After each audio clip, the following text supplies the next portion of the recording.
EMS needs to get its story told, so let's tell one.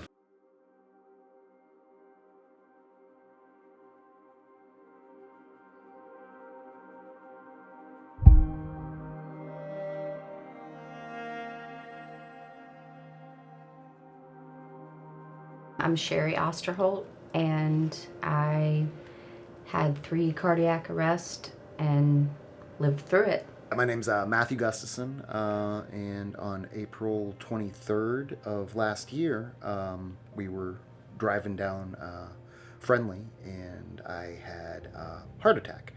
And I died for a little bit and didn't stick, thankfully, and came back because the paramedics not giving up and keeping on going. And John Salmon, live here in Greensboro, cardiac arrest survivor. My name is Karen White. June 7th, 2022, I had a massive heart attack. Went out cold. My husband started CPR, and I woke from the hospital. What I remember was 3 days later. My name's Robert Feaster. On June 23rd of 2022, I had a heart attack. It wasn't just a heart attack, he had a cardiac arrest. And that day, I realized how close I was to becoming a widow. Myself, Sherry, and our 2-year-old were recovering from COVID, and she was trying to put Miles down for a nap, and he was not falling asleep, so Dad came to try and help out. And while I was rocking him, she started convulsing, and then I set him down into his crib, and she didn't have a heartbeat. So I started doing chest compressions and called 911, and that's when the EMS showed up and took over the show. Obviously, I worked for EMS for a number of years, and it was good training. It paid off. You know, when Karen went down, I was here at the house, and it was fortunate that that was the case. Went code 47, and fire showed up 5 minutes later and helped me with the CPR. We got her in the kitchen here and worked her. Once EMS showed up, we put her on the monitor and verified what we kind of figured it was VFib, and started the drug protocols. I kind of just backed up from the situation because I didn't know what to do. I was scared. I didn't know what was going to happen to my dad. It all worked, and if one part of that didn't work, I wouldn't have lived, I think. If my wife wouldn't have heard me because she's in there blow drying her hair. 10 minutes, that's a long time to go, not without having blood flow to your brain. It was a good call. They ran a good call. It was no crazy stuff going on, nobody panicking. It was all nice and calm, just like it should be. I knew, okay, he's in the hands of EMS, so he better be okay now.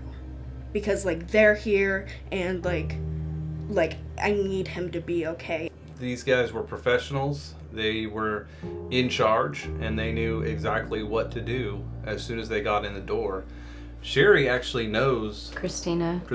I mean, she was in charge the whole time, where to be and what to be doing, and I was just grateful that they were there.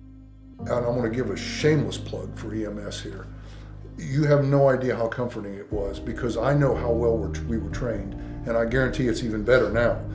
I knew that once they got here, everything was fine. It was going to be okay, because they had the skills, they had the tools, and the knowledge to do what needed to be done. I knew immediately something special happened. I mean, from my experience, to know if you go on a cardiac arrest, the chance of coming out of that is fairly slim. To come out of it talking and texting people is really slim. And so I knew it was special, and I wanted to share it. The county needs to know how good this service is. That was comforting to me, to know that my fellow co-workers were going to show up. That was a good thing. People I don't know, will never meet, will never know, and they all had a hand in saving my life. What does it mean to me? I have a second chance of life. I'm here, and I was 54 years old then, and who wants to die at that age? I still have a lot of life with me.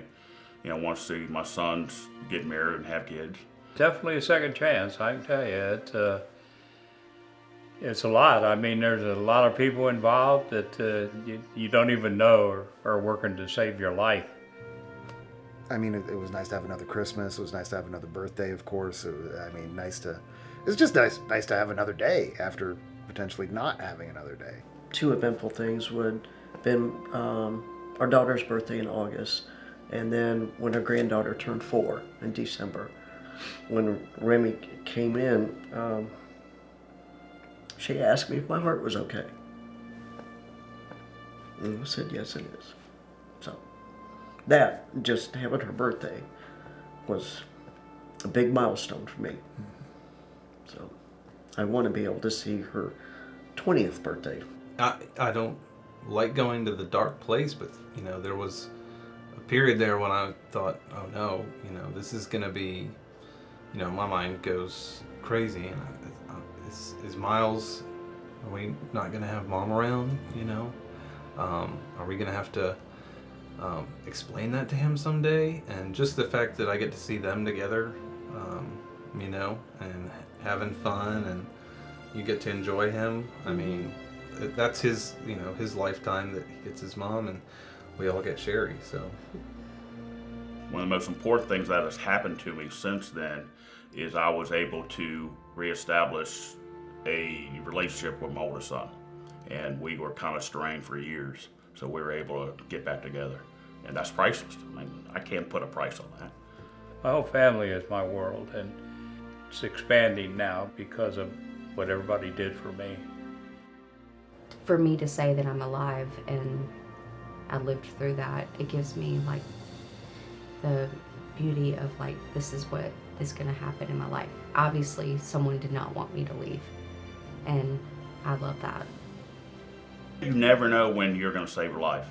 And I understand how it is. Run back and forth on calls, maybe not be a great impact. If they're doing good service, it's not a great impact.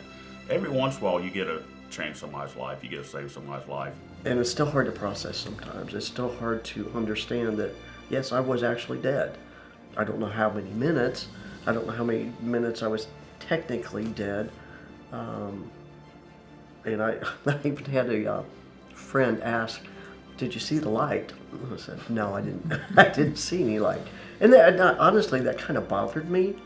You may have seen the light when the shocks were delivered.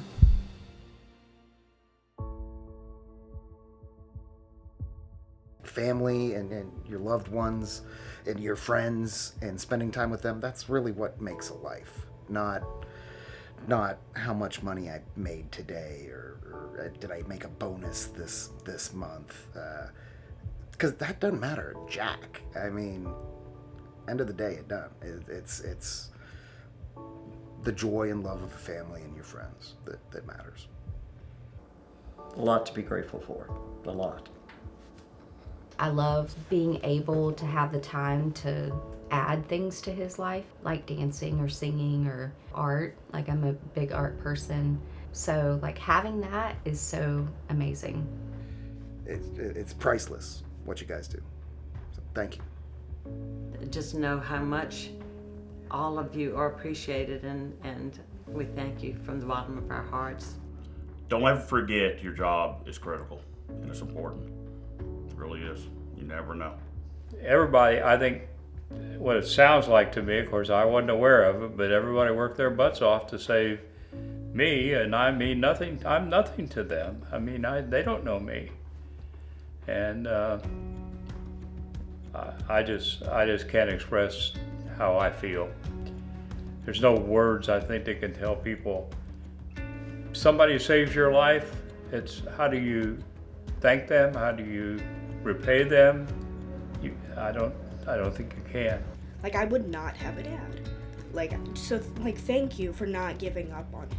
Thank you. Thank you for saving my life, for making my life continue. I mean, I don't even know how to really say that to a point of like, I give them everything.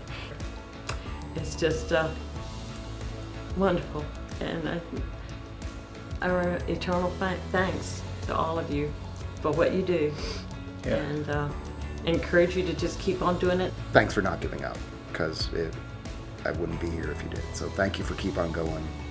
And I mean, what you guys do, it's amazing. It's life-saving. And thank you from the bottom of my heart. Thank you for doing what you did. I mean, if you didn't, I wouldn't be able to be a dad anymore. I wouldn't. So thank you.